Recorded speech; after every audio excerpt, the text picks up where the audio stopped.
Hey guys, and welcome back to the Ringr57 YouTube channel.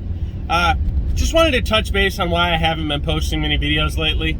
Honestly, comes down to it, it's just I'm tired. You can see the bags under my eyes, and that's with sleep. Well, the most sleep I'm gonna get.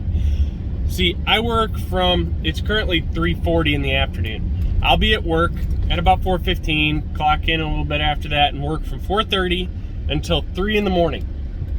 At 3 a.m. I get up, I get off, I go home, I work in the shop for an hour or two on generally my personal bike, and then I go to bed, get up, and I start on customer stuff. So it's about 6 o'clock by the time I go to bed. I'm up between 9 and 10 a.m. I need to change shop hours because people are calling at 8.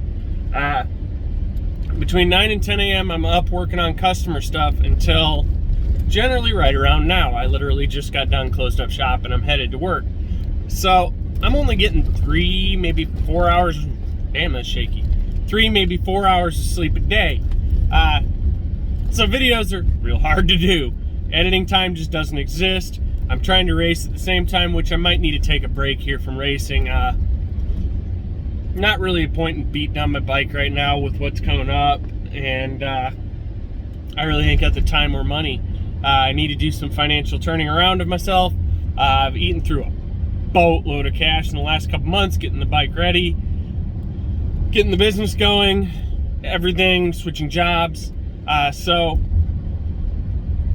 right now, we had to pull a trigger and make a decision. So Susie's been my long bike, my big build, and it's just more or less been a money pit trying to get faster than 590s. I haven't backed up that 590. That's a one-time thing. So I've run a whole boatload of 6.0s. So that bike needs to step aside. I'm gonna sell the arm off of it. If anyone is interested in anything off of Susie Q, hit me up. I got the locker for sale. I got the M2S1 Pro Revalve shock for sale. That's a Hayabusa shock if you're interested. I've got the Evil swing arm for a Bandit, 12 to 14 over, and pretty much anything else but the wheels, chassis.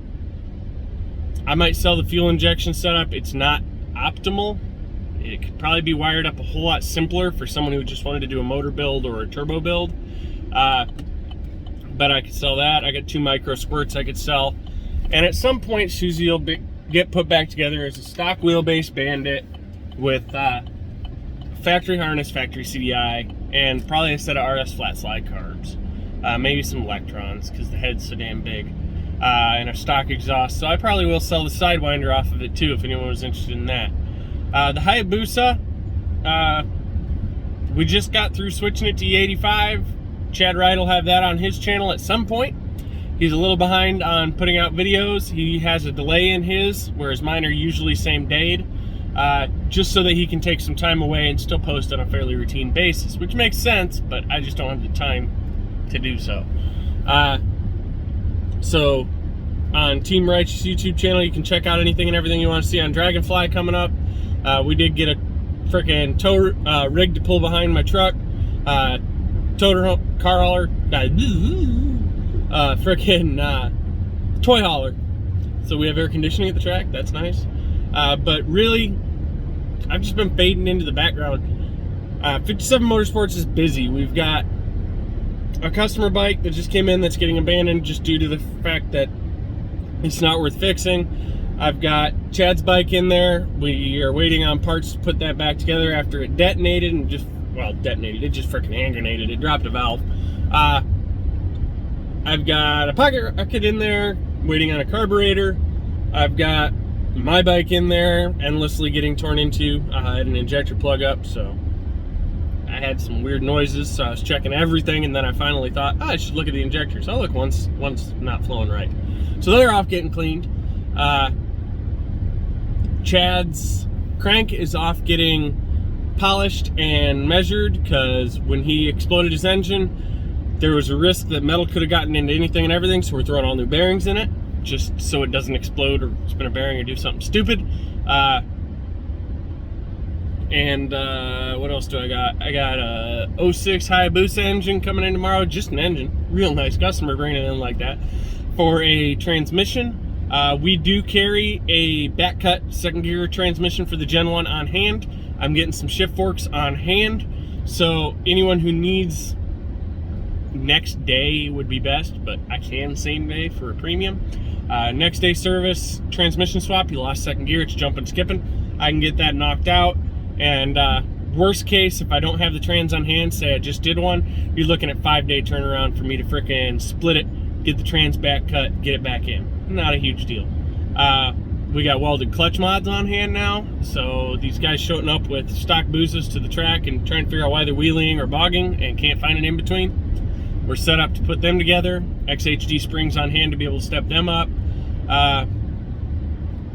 Yeah, we're kind of becoming somewhat full service. I got a 1K engine coming in that has a spun rod bearing. It's coming with a rod and a crank. I got to get the crank polished. Well, the crank's been polished. I got to get the crank measured and verify that it's the right codes. It should be the right codes, but it doesn't hurt to spend $30, $40 and have it measured to make sure, so don't spin again. And order all the bearings for that because it's going to be a different crank and a different motor, so it'll need rods and mains. We'll get the rods and mains thrown on that and get that thrown together, and we got a chassis that's going into. We'll be selling that. Shit, I'm busy as all get out. Plus, I work full-time up here and overtime. So, like I said, we've been busy. I also got a set of Gen 1 cylinders I'm selling if anyone needs a set of them. I got a set of good used Gen 1 rods from a customer that I'm selling. I did a built motor for an individual.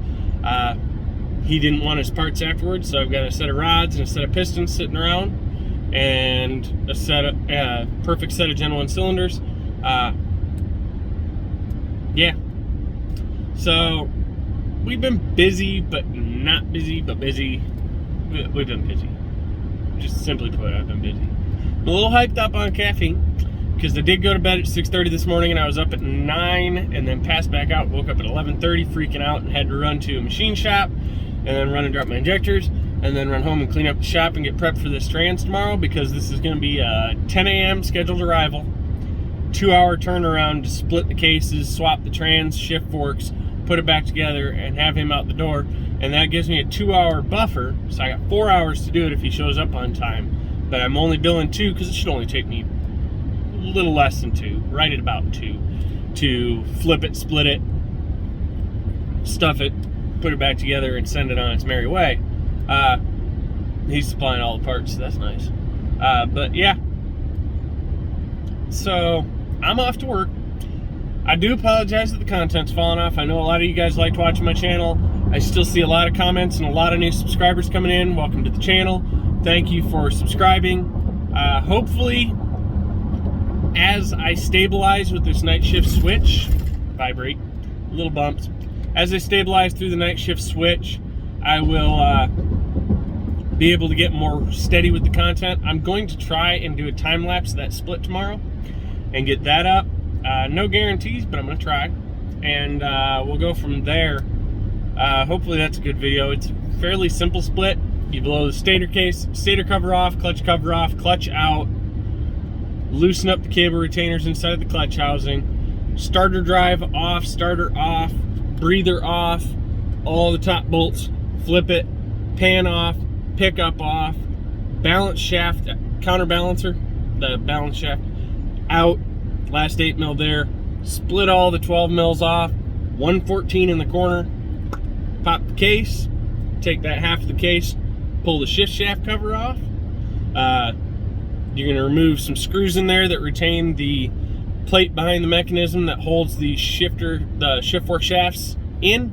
Slide out the shift fork shafts. He's supplying all new shift forks. Put the new shift forks in. Reseal the cover with a new gasket. Pull the trans out. Put a trans in.